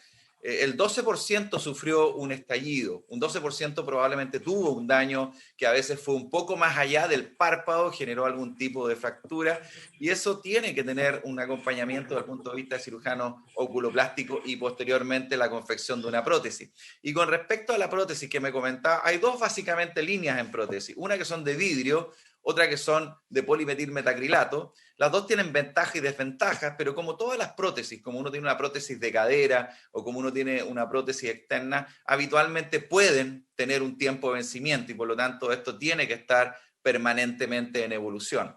Con respecto a la capacidad de resolución regional, yo creo que debiera haber un centro en la macro zona norte, debiera haber un centro en la macro zona sur. Concepción, por ejemplo, está muy bien posicionado para tener una unidad de trauma, para tener una rehabilitación desde el punto de vista oculoplástico, y creo que en el norte también deberíamos generar una instancia muy similar para que aquellos pacientes que puedan no tengan que trasladarse a veces a centros más centralizados. Creo haber respondido en parte lo que me... Gracias, doctor. Con la palabra la doctora Victoria Pinto, tal vez, señores senadores, si no hay otra consulta. Respecto a la consulta inicial en torno a la descentralización, doctora, y el rol del hospital. Sí, senador. La verdad es que es un trabajo que hemos ya ido manifestando también con la subsecretaria de Derechos Humanos, el ministro y la comisión que está trabajando a través de Dijera, en el levantamiento de las condicionantes que requiere la habilitación de espacios en las macrozonas que puedan dar respuesta a estos requerimientos. Lo que nosotros hemos manifestado además es que desde el punto de vista de centro formador y de la posibilidad de compartir y generar experiencia en cualquier región donde se pudiera instalar, también estamos disponibles para poder generar las competencias con el recurso humano de acuerdo a la experiencia que hemos tenido. Cabe señalar, senador, que el trauma ocular no es una prestación exclusiva que se haya provocado producto del estallido, como bien lo ha manifestado el doctor Barría, son situaciones que ocurren a lo largo que han manifestado, sino por algo existe también el GES vinculado al trauma ocular. Y por lo tanto, las prestaciones asociadas a ello, las prestaciones clínicas asociadas a ella, son prestaciones que el hospital regularmente ofertaba de una manera a lo mejor no tan coordinada como lo está haciendo hoy día. En eso, además, referir que el tema de la salud mental que está vinculado y que está dentro de este presupuesto, como preguntaba la senadora Muñoz, es que efectivamente el presupuesto contempla la atención de salud mental de todos los pacientes que así lo requieran. Por lo tanto, está integrado dentro de esta posibilidad. Y eso desde el punto de vista de la descentralización, senador. Gracias, doctora. Presidenta. Senador Francisco Chaguán, tiene usted la palabra. Sí, simplemente, presidente, para señalar que este es un tema de la mayor importancia. Ya vimos la semana pasada algunos reclamos, justamente, o antepasada, respecto de la atención de algunos casos de la zona sur y por tanto, insistir en la descentralización de la atención es vital. Por tanto, yo adhiero justamente a ese planteamiento y si podemos mandarle un oficio a la Subsecretaría de Derechos Humanos sobre el particular sería óptimo. Gracias, presidente. Gracias, senador Chaguán. Quisiera ofrecer la palabra a la subsecretaria Lorena Recabarren. Respecto de este tema en especial, la coordinadora y la red de apoyo señalaron de manera reiterada, y yo comparto, de que aparte de la atención médica, que significa reparación de salud, tanto física como mental, está asociado a un daño permanente a las vidas de ella, y eso implica eventualmente una reparación por parte del Estado. Esto va a derivar y está derivando en procesos judiciales que pueden generar una acción de los tribunales indemnizatoria del Estado, y hay un debate político que hacer, Subse, en torno a si vamos a asumir una política permanente y general del Estado o nos vamos a ir en el caso a caso del enfrentamiento de los tribunales. Yo le pido que, si no ahora no ha sido conversado con el Ministerio, que quede formalmente planteado. Hay una demanda y solicitud de las víctimas por una reparación permanente, compensatoria, más allá de la salud física y mental, respecto al daño ocurrido o el daño recibido por parte de agentes del Estado. Y si ello requiere un proceso judicial, ya el INDH nos daba cuenta de aquello, de los varios cientos y cientos de acciones, hay solo un carabinero que ha sido procesado. De verdad, yo coincido con la coordinadora nacional y con la red de apoyo. La expectativa de resolución judicial son de mediano y largo plazo y están llenas de incertidumbre en torno a su resultado, y es un tema que veremos su oportunidad con el Instituto Nacional de Derechos Humanos, también con el gobierno, respecto a aquello que aun cuando estén judicializados, lo que tenemos es una situación especialísima en donde están involucradas violación de los derechos humanos. Estamos discutiendo una ley de indulto que la subsecretaria conoce, que ha sido patrocinado también por miembros de esta comisión, para enfrentar el tema más bien político penal o político judicial. Pero la reparación integral o compensación económica, porque en muchos casos hay un daño que va a afectar de por vida a quienes han sido víctimas y los va a acompañar durante toda la vida. Si viendo era el tema con la salud, dado que estuvo en la minuta que di lectura al inicio y estuvo dentro de las demandas, peticiones que hicieron las víctimas, subsecretaria. Que está abierta la palabra también a las señoras senadoras. Gracias, presidenta. Aprovecho de saludar nuevamente a usted, en este caso al senador Juan Ignacio Latorre y a la señora Muñoz, que no había tenido la oportunidad de saludarlo, a las demás personas que nos están presentes, al menos en la Cámara, ya nos habíamos saludado. A ver, hay varias dimensiones En particular respecto del PIRO, yo quisiera ser súper enfática en señalar la preocupación del ministro París y de la directora del Servicio Metropolitano Oriente, así como la directora del Hospital Salvador, en cuanto a ir absorbiendo de la manera más rápida posible las demandas, y más que las demandas, las necesidades, ¿no?, de las víctimas de trauma ocular y también de las víctimas de lesiones graves. Yo sé que nos hemos concentrado en las víctimas de trauma ocular, también en ese sentido con el Ministerio de Salud se ha conversado en relación a las personas de lesiones graves vinculadas a situaciones de las movilizaciones sociales de octubre, noviembre y diciembre básicamente del 2019. Y en ese sentido, las necesidades en términos a todas aquellas demandas que usted mismo mencionó, presidente, al inicio de la sesión, en términos de, por ejemplo, desde el tema del traslado o la residencia, la estadía en Santiago, pasar por que la atención no solo sea médica, porque sabemos que una víctima de trauma ocular no solamente tiene que ser rehabilitada físicamente en su trauma.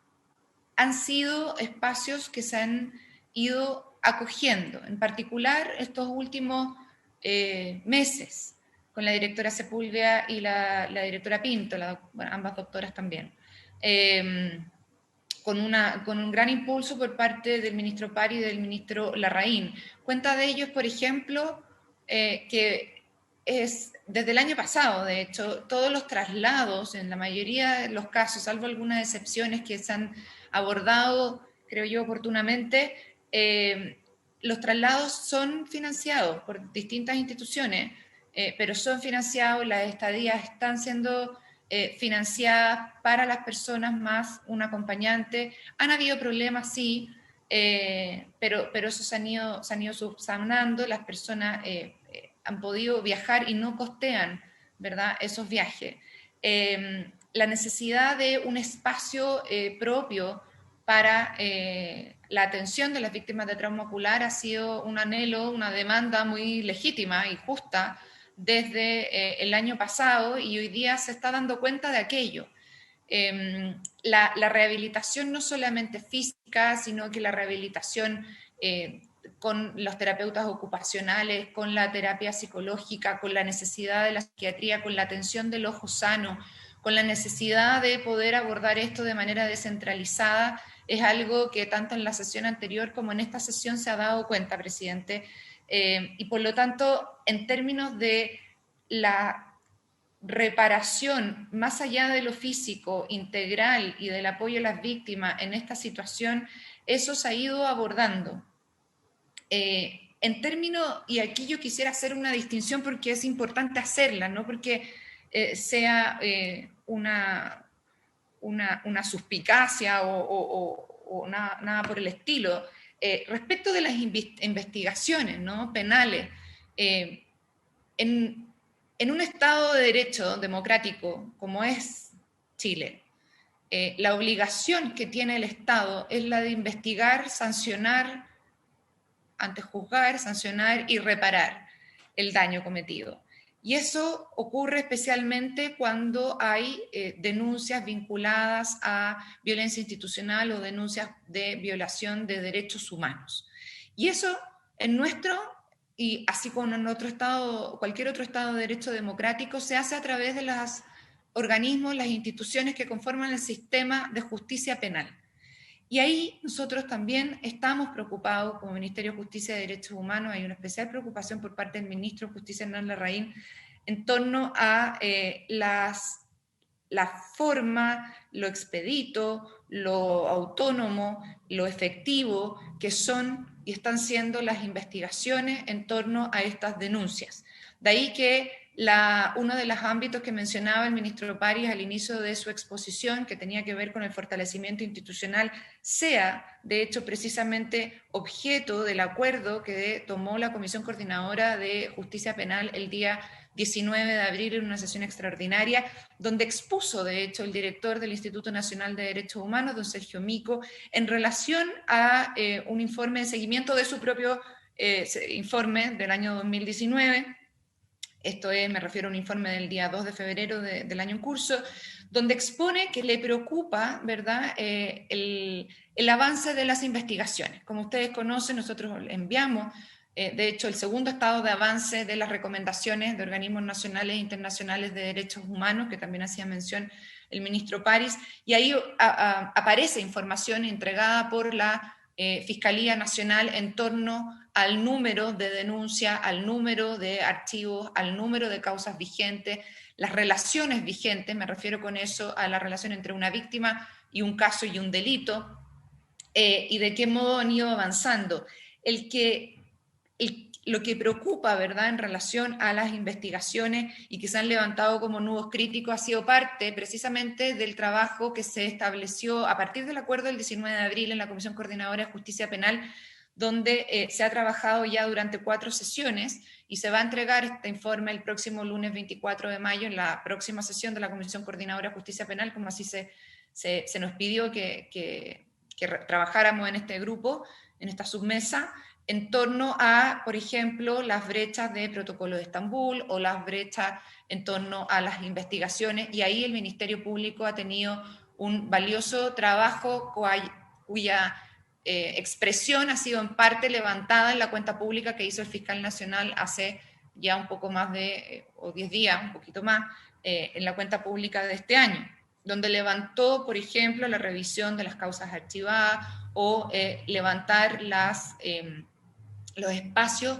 que hay para un mejor trabajo coordinado entre las fiscalías regionales, Policía de Investigaciones y las direcciones regionales del Servicio Médico Legal en relación a las brechas de las diligencias de Protocolo de Estambul, que valga decir, no son en todos los casos, sino que en aquellos donde no necesariamente incluso los querellantes son los solicitan, sino cuando el Ministerio Público, cada fiscal en el análisis de la causa, ha estimado conveniente pedir esa diligencia de Protocolo de Estambul. Entonces, quisiera, resumiendo, digamos, hay 2 dimensiones. La dimensión directa de aquellas víctimas que han sufrido traumas severos y que efectivamente van a acompañarlos y de manera lamentable durante toda su vida, las víctimas de trauma ocular, las víctimas de lesiones severas con secuelas, y eso se está abordando desde el programa integral de reparación ocular y desde el programa de seguimiento a lesionados graves. Y por otra parte, y que no solamente incluye lo médico, sino que un apoyo integral, y hacia ese espacio, hacia ese objetivo, se está avanzando. Y otro tiene que ver con el fortalecimiento institucional de aquellas instituciones públicas que tienen que ver con el sistema penal de justicia en nuestro país y que lleva adelante las causas y que por lo tanto cumplen con la obligación del Estado, en todo Estado democrático, de investigar las denuncias, cuando éstas tienen que ver con cualquier delito, pero en particular cuando tienen que ver con denuncias asociadas a violencia institucional o violaciones de derechos humanos, como las que estamos abordando en este sistema de justicia penal. Por lo tanto, presidente, y a través suyo a las intervenciones de la senadora Muñoz, del senador Latorre, señalar que son temas que desde nuestra Subsecretaría de Derechos Humanos, desde nuestro ministerio, se está ayudando a coordinar. Como usted sabe, la Fiscalía es un órgano autónomo, el Poder Judicial es un órgano autónomo. Nosotros hemos acogido, ¿verdad?, las presentaciones que en ese sentido ha hecho el Instituto Nacional de Derechos Humanos y la Defensoría de la Niñez. Y por otra parte, el Ministerio de Salud es otro servicio público donde nosotros también podemos y estamos disponibles a seguir colaborando, pero por ejemplo, por su intermedio, ante la solicitud del senador Chaguán de que nosotros podamos coordinar la descentralización hacia otros lugares del país, del programa PIRO, no es algo que nos pueda corresponder a nosotros, por mucho que nosotros estemos ahí disponibles para seguir colaborando. Y cualquier otra materia, presidente, yo evidentemente voy a voy a transmitir esto, lo que he conversado y lo que se ha conversado en esta sesión a nuestro ministro, pero esta es la forma en que hasta ahora hemos ido abordando las situaciones planteadas. Muchas gracias, presidente. Subsecretaria, ¿alguna otra consulta? Nos acompaña todavía la doctora Verónica Pinto, directora del Hospital El Salvador. Directora, la experiencia que al menos yo tengo en estos largos años, tanto en la Cámara de Diputados como en el Senado, con el Hospital Guillermo Gran Benavente, que el doctor Barría debe conocer también, es de que se nos transforman en mega hospitales, que recibimos pacientes de todas las regiones y que concentran mucha capacidad, pero también tiene más de 6.000 funcionarios el Guillermo Gran Benavente. El Salvador lo conozco muy bien porque nací ahí, así es que es un hospital de larga trayectoria, de gran prestigio, pero que al final cargas adicionales terminan complicando la gestión. Entonces, la doctora Pinto es directora del Hospital El Salvador y está a cargo de programas nacionales. Eso es lo que le quiero plantear, como este programa PIRO, y de acuerdo a lo que hemos conversado, claramente uno deberá intentar descentralizar. ¿Tiene complicaciones, doctora, económicas? ¿Le está recibiendo el monto de las prestaciones que cuesta este programa o tiene deuda acumulada por este programa en materia? Porque claramente lo que hay, no todos los hospitales asumen programas nacionales, sino que asumen los programas propios de su diseño, definidos, no sé si han hecho el proceso de autogestión, y cómo calza este programa nacional ahí. Lo que quiero señalar es de que si se va a instalar ya con una sede especial, ¿de quién va a depender? ¿Va a seguir dependiendo del Hospital El Salvador, de redes? ¿Qué sería lo mejor para un funcionamiento de un programa integral ahora que va a tener una sede propia? Eso, doctora. Senador, gracias por la pregunta. La verdad es que volvemos un poco a la dinámica y al nacimiento del PIRO como programa y que está vinculado directamente a la atención de la unidad de trauma ocular, que es una atención que nosotros históricamente ya brindábamos. Por lo tanto, la incorporación de algunas prestaciones asociadas y que tienen un énfasis en la rehabilitación y en la atención biopsicosocial están fundamentalmente complementando un aspecto que nosotros ya ofertábamos para el país. Aún así, teniendo en consideración lo que usted ha planteado, nosotros nunca hemos visualizado el programa PIRO como un programa propio del Hospital de El Salvador. Si bien está instalado y bajo la coordinación del hospital, es un programa que hemos trabajado en forma permanente con el nivel central, en el cual el Ministerio ha estado permanentemente siendo parte de la coordinación y de la integración del programa, de la referencia y contrarreferencia a nivel de todo el país. Por lo tanto, tenemos un 86% de pacientes de la región metropolitana, es verdad, pero la recopilación de información y además la derivación se hace a sus redes respectivas en las prestaciones que se requieren y que no son dadas por el Hospital Salvador en lo particular. Ha sido una carga, yo creo que ha sido un aprendizaje en términos de ir desarrollando un programa de mejor calidad para los usuarios.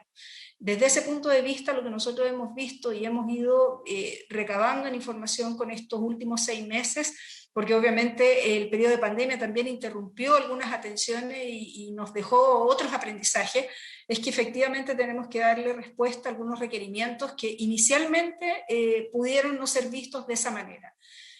Centrando únicamente la atención en los aspectos clínicos, como decía la senadora Muñoz en algún momento, y que hoy día tornan otra relevancia.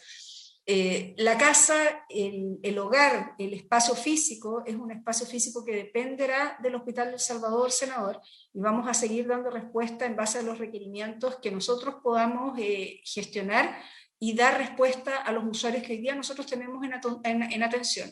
Si en algún momento surgen nuevos números, como han sido solicitados, además al Instituto Nacional de Derechos Humanos se han pedido bases de datos para poder corroborar que son más los pacientes que requieren atención de los que nosotros hoy día tenemos en control y en tratamiento. Sin duda estamos completamente disponibles para poder darles respuesta también a esos pacientes y tenemos las horas disponibles, el recurso humano y el recurso financiero necesario para ello, pues así ha sido enviado además a través de los presupuestos que se nos han asignado. Así que desde ese punto de vista La responsabilidad es grande, entendemos que el avance del país debiera ser a poder generar algunos desarrollos en otras áreas también, pero comprendemos y también nos colocamos en la posición de que mientras sea lo que nosotros podemos ofertar para el país, es lo que nosotros vamos a tener, senador, sin complicar el funcionamiento de las atenciones permanentes que ya damos al resto de los pacientes de trauma ocular.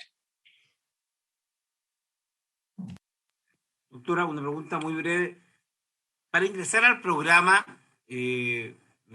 Ojos para Chile y también las organizaciones de víctimas dicen, deben ser reconocidas como víctimas. ¿Cómo diferencian los pacientes producto de traumas oculares distintos? ¿Qué tipo de acreditación se les da? ¿Cómo están rotulados los pacientes que se atienden en este programa? ¿Qué condición los habilita para atenderse en el programa? ¿Esa es la condición judicial? ¿Cuál es la presentación y exigencia que hace el programa para ingresar a él, doctora? No existe una discriminación y los criterios de ingreso son amplios y inicialmente se basan en el relato del paciente, senador. Esto significa que el paciente manifiesta su trauma y lo asocia a algún grado de alguna situación social en la cual estuvo expuesto. Esa es la primera atención, puesto que además, como GES, las atenciones en la UTO se otorgan de cualquier manera a todos aquellos que lo consultan. Una vez que se hacen las entrevistas iniciales, que es la primera entrevista la que hace el oftalmólogo, como bien sabe el doctor Barría, ahí hay un diagnóstico asociado, y producto de las lesiones es que se determina si ese paciente efectivamente es entrevistado por el equipo multidisciplinario, donde se hace la indagación un poco más en detalle de cuáles son las condiciones que generaron el trauma. Por lo tanto, nosotros no condicionamos el ingreso a que venga ni con la denuncia en la mano, ni que venga con el carabinero. El paciente acude directamente y hace su relato de la situación. No colocamos en tela de juicio si el relato es verdad o no. Lo vamos corroborando en el tiempo cuando van apareciendo las indicaciones de fiscalía. Hay pacientes que han llegado que no ingresaron al programa ocurrido el hecho y que han ingresado ahora, un año después, por indicación de fiscalía. La Fiscalía les ha dicho, ustedes sufrió un trauma ocular, vaya al Hospital de El Salvador y llegan con la indicación de Fiscalía. Por lo tanto, desde ese punto de vista, nuestros criterios de inclusión son bastante menos rígidos para no colocar en situación de revictimización también a aquellas personas que hacen su relato. Bien, doctora. Y por último, tengo una aclaración, un comunicado público de la coordinadora. Ellos hablan, en síntesis, de un desmantelamiento del programa sin responder los reiterados llamados a la comunicación, que el 1 de abril se informó del despido de 2 profesionales del PIRO que han demostrado una muy buena relación hacia nosotros dentro del programa. Sus desvinculaciones, señalan, son injustificadas, pues según las encuestas realizadas en septiembre del 2020 para el hospital, ambos contaban con una excelente evaluación de desempeño. Eso es efectivo, doctora. Se desvinculó gente, se hizo un recambio, porque es un punto central en esta declaración que nos hicieron llegar con fecha 1 de abril del 2021. Senador, manifestar que durante fines del mes de mayo efectivamente se hizo una evaluación del equipo que estaba trabajando con los pacientes del programa y una de las tecnólogas médicas que estaba contratada llevaba fuera del servicio desde octubre del año pasado por ser parte del grupo de riesgo. Por lo tanto, ella no estaba atendiendo pacientes PIRO desde octubre del año pasado. Lo que se buscó era generar justamente un recambio de profesionales con mayor experiencia, considerando además que este programa, armado muy rápidamente durante los fines del 2019, se había formado o se había integrado con profesionales fundamentalmente recién egresados. Entonces, tanto las tecnólogas médicas cuanto la terapeuta era gente recién salida de la universidad que estaba buscando insertarse en el programa. Y fueron acogidas en forma inmediata. Siendo así, lo que nosotros vimos es que estas 2 tecnólogas no tenían la formación y la experiencia en rehabilitación, sí en la contención inicial, y por lo tanto se decidió, o lo hizo a través de la jefatura de oftalmología, que efectivamente tomó la decisión de no continuar con ellas y buscar personas con más experiencia. Sin embargo, en una de las reuniones que tuvimos justamente con las agrupaciones, que no recuerdo si estaba la subsecretaria Recabarra, me parece que sí, Ellos manifestaron permanentemente su cercanía con una de las tecnólogas en términos de que los había acogido muy bien y se sentían muy cercanos a ella, y el jefe de oftalmología reconsideró la decisión y hoy en día está trabajando con el compromiso, obviamente, que la capacitemos y que tenga mayores competencias en el área de rehabilitación. No ha habido desmantelamiento, senador, por el contrario, hemos sumado profesionales durante este periodo de tiempo. Esto obedece nada más que a una situación puntual. Y también hemos sumado refuerzos en el área de salud mental, como bien lo señalé, para poder contar con una atención más oportuna y más acorde a lo que los pacientes requieren. Gracias, doctora. Una pregunta para la senadora Adriana Muñoz. El acuerdo de reconstituir esa mesa dice relación con la evaluación tanto presupuestaria como también elementos de descentralización para evaluar si eso es posible, que lo han planteado de manera reiterada víctimas de mi región, región del Biobío y también del norte, senadora. ¿Podemos radicar allí la evaluación de ese criterio, Adriana? Sí, así es, presidente. Uno de los elementos que está dentro de la glosa presupuestaria es justamente la descentralización del programa. O sea, vale decir, el traslado de las víctimas con su familia, y en la mesa que empezamos a trabajar hace algún tiempo con la doctora Alvarado, en el marco del gabinete del ministro París, una de las ideas era justamente empezar a analizar de qué manera, por ejemplo, el programa PRICE está descentralizado y de qué manera se podía seguir digamos, una línea similar, ¿no?, para ir descentralizando también el programa PILO. Eso estaba en estudio, lo estábamos mirando y lamentablemente se rompió ese nexo después de las vacaciones. Y yo creo que sería muy bueno retomarlo, señor presidente, con la doctora Alvarado, la doctora Pinto, la doctora Sepúlveda, la propia subsecretaria de Derechos Humanos. Podemos reasumir aquello porque es bien importante, dado que tenemos que hacer un seguimiento a la glosa presupuestaria, presidente. Yo creo que no es bueno que nosotros nos comprometamos en una ley de presupuesto y después no le hagamos seguimiento. Por eso que yo le propondría que la próxima semana, para seguir con este tema presupuestario, pudiésemos recibir a la Oficina de Presupuesto del Senado, con la cual hemos estado trabajando este tema, para que nos dé informe acerca del seguimiento de esta glosa de PILO, pero también de todos los compromisos que hemos hecho de información presupuestaria, de información y seguimiento que están en las glosas presupuestarias en relación a las manifestaciones de octubre de 2019. Nosotros tenemos acá, presidente, yo se lo hice llegar a la Secretaría, tenemos el listado digamos, de compromisos de seguimiento presupuestario que tenemos en la glosa, en el presupuesto 2021. Hay un compromiso del Ministerio de Justicia de entregarnos información, del Ministerio Público, del Ministerio de la Mujer en relación a las víctimas del estallido social de octubre de 2019. Es una información bien detallada y creo que deberíamos hacernos cargo, presidente. No podemos asumir esos compromisos presupuestarios y después no abordarlo. Así que yo le propongo que podamos continuar con este informe de la Oficina de Presupuesto la próxima semana. Además de seguir con la mesa chica de PILO, o lo hacemos en la propia comisión, no sé cómo usted decía. Ya, presidenta, Adriana, senadora Muñoz, sería bueno poder continuar en la mesa chica, independientemente. Sí, que me parece. Juan Ignacio, senador Latorre. Gracias, presidente. Sí, solo complementar una cosita que me parece importante mencionar, que por lo menos en el área de salud mental ya hay organizaciones que están trabajando con los pacientes de manera voluntaria hace un año, ¿no? Como lista, y está como representante Mariela Norambuena, que ha ido otras veces a sesiones de derecho de la Comisión de Derechos Humanos del Senado. Ahí hay una red de profesionales de salud mental que ya tienen experiencia, que llevan trabajando voluntariamente ad honorem, atendiendo pacientes, pero no dan abasto porque es una red de voluntarios, y eso habría que costear y ver cómo el presupuesto efectivamente, si está dando el ancho o no respecto a las atenciones. Estamos hablando de que egresos exitosos, efectivos de pacientes con una terapia integral demora por lo menos 6 meses de tratamiento.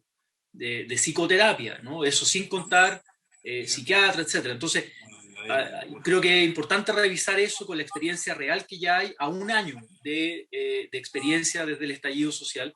Y por otro lado, me parece muy importante también incorporar la experiencia del PRAIS, ¿no? de la directora, que pueda venir a dar cuenta ya en una versión más histórica cómo ha sido la reparación del Estado en materia de derechos humanos, sus deficiencias también, sus brechas. Estamos hablando de las víctimas de la dictadura y ahora tenemos que hacernos cargo de las víctimas de las violaciones a los derechos humanos en democracia. Entonces ahí hay una experiencia acumulada muy importante también de poner a disposición. Eso, presidente. Gracias. Gracias, senador Latorre. Quiero recordar a la comisión que lamentablemente esto nadie lo quisiera, pero esta situación ha continuado durante el 2020 y 2021. Tanto el senador Latorre como la senadora Muñoz y quien habla somos autores de un proyecto de ley que prohíbe el uso de escopeta de perdigones carabineros, que está en la Comisión de Seguridad Pública. Conversado con Francisco Conchumilla, se está discutiendo allí otro proyecto de ley, pero me ha garantizado que lo va a poner. La sala del Senado de un plazo el 24 de marzo mandató a la Comisión de Seguridad Pública por 30 días para tratar este proyecto, es decir, el 24 de abril. El plazo ya está superado, porque la verdad discutimos recursos, generamos políticas públicas, pero esto continúa en una situación absolutamente imparable por el uso, o más bien el mal uso de estos elementos disuasivos, y el proyecto de ley busca prohibirlo definitivamente, porque somos récord mundial, top 10 a nivel mundial en estallidos oculares o daños faciales producto de los perdigones. Bien, nos acercamos a la hora del término de la sesión. Yo quiero agradecer al doctor Fernando Barría. De todas maneras, me hubiera gustado, doctor, le vamos a pedir la colaboración después que tengamos la reunión con la mesa que ha señalado la doctora Muñoz respecto a la proyección, es decir, ¿cuánto va a durar? ¿Hasta dónde va a llegar la responsabilidad del Estado para una persona de 27 años, de 23 años? ¿Cuántas atenciones va a requerir en su vida, producto de las prótesis o la atención de salud mental? Particularmente para usted, doctor Barría, el tema de las prótesis. Se ha dicho que tiene una duración de 5 años. Por lo tanto, la descentralización va a ser un tema que vamos a tener que asumir, porque no todos los pacientes van a estar en disposición de estar toda la vida dejando un programa centralizado, por muchas correcciones o por una buena atención que brinda el Hospital de El Salvador, sino por un hecho real, particularmente en este 44%, 18% que había tenido estallido. Si la secretaria Jimena nos puede enviar a nuestros correos o chat las láminas que ha puesto el doctor Barría y también lo que puso el ministro, porque había una cifra ahí respecto del porcentaje de estallidos oculares, que es la más dura y preocupante. Eso. Presidente, antes de terminar. Señora Muñoz. No, es que yo quisiera que quedáramos en acuerdo con las propuestas que yo he hecho. De que pudiésemos tener Vamos al acuerdo en la comisión, senadora. Vital la continuidad, yo creo que una mesa de trabajo previa para poder despejar el tema presupuestario antes de traerlo a la comisión y conseguir que el ministro Rodrigo Cerda, que me prometió que iba a enviar a alguien, no llegó lamentablemente, pero como viene el presupuesto, el ministro Cerda va a estar muy interesado en contar con el apoyo de los senadores. Yo espero que para la próxima sesión sí nos pueda enviar a alguien de la DIPRE a discutir estos temas. Sí, pero también está nuestra propia oficina de presupuesto, que es la que tiene todo el seguimiento que yo le pediría que en una parte de la sesión próxima pudieran hacer el seguimiento del presupuesto. Dejamos para la próxima sesión la exposición de la oficina de presupuesto del Senado. Yo creo que es un insumo muy importante para poder redondear esta sesión y también para las víctimas y las organizaciones que han seguido esta transmisión a través del canal del Senado y a través también de varias transmisiones en Facebook Live. Hay mucho interés, hay conexión a lo largo de todo Chile por este tema, y las preguntas que me llegan al WhatsApp son particularmente el tema de la descentralización y también los montos que van a ser asignados, y partimos la próxima sesión brindando una parte, senadora Muñoz, tenemos otro proyecto que ver respecto al informe que nos dé la Oficina de Presupuesto del Senado. Eso. Y lo otro, presidente, es que pudiéramos reactivar, como se lo solicité por su intermedio al ministro París, reactivar este equipo pequeño que estamos haciendo un seguimiento del programa Piro, porque todas las preguntas que acá hemos planteado quedan en el aire, así que estamos trabajando continuamente con Price, con Piro, y poder ver cómo se resuelve. Yo entendí toda la voluntad del ministro, que es bastante ejecutivo en estos temas, y delegó la doctora María Elena Sepúlveda y también la doctora Pinto, por coordinarnos. Yo le voy a pedir a Jimena, la secretaria de la comisión, que podamos coordinar con la subsecretaría de redes, será la fecha y hora para poder constituir, no necesariamente, imagino, con la directora del hospital, la constitución de esa mesa. Y démonos un plazo de unos 10 días para que ello ocurra, ¿te parece? Okay. Campanilla, presidenta, bien, acordado los términos que ha planteado la senadora Muñoz, esto. Si no hubiere otra observación, nos quedamos con la pregunta, doctor Barría, pero tal vez, no sé si usted está en la región del Biobío ahora o no. Sí, yo laboro en Concepción, vivo en Concepción y he estado 32 años en el sistema público. Muchas agradecido por la invitación y bueno, encantado de poder colaborar en lo que estime conveniente, senador. Sí, y respecto de lo que yo planteé, si hay alguna duda, se lo haremos saber acá en la región del Biobío, la más grande del país. En el hospital también más importante. Muchas gracias. Muy bien, habiéndose cumplido el objetivo de esta sesión y agradeciendo muy encarecidamente la presencia de la doctora Victoria Pinto, directora del Hospital El Salvador. Sabemos que la carga siempre es importante, doctora. Agradezco que se haya quedado toda la reunión. A petición del ministro también procede también por voluntad propia en este tema tan importante. Lo mismo a María Elena Sepúlveda, directora del programa Piro, y a la subsecretaria Lorena Recabarren, que nos acompaña permanentemente. Y por cierto, a la Sociedad Chilena de Oftalmología. Eso. Muy bien. Habiéndose cumplido el objeto de la sesión, esta se levanta y nos estamos viendo. Recording stopped.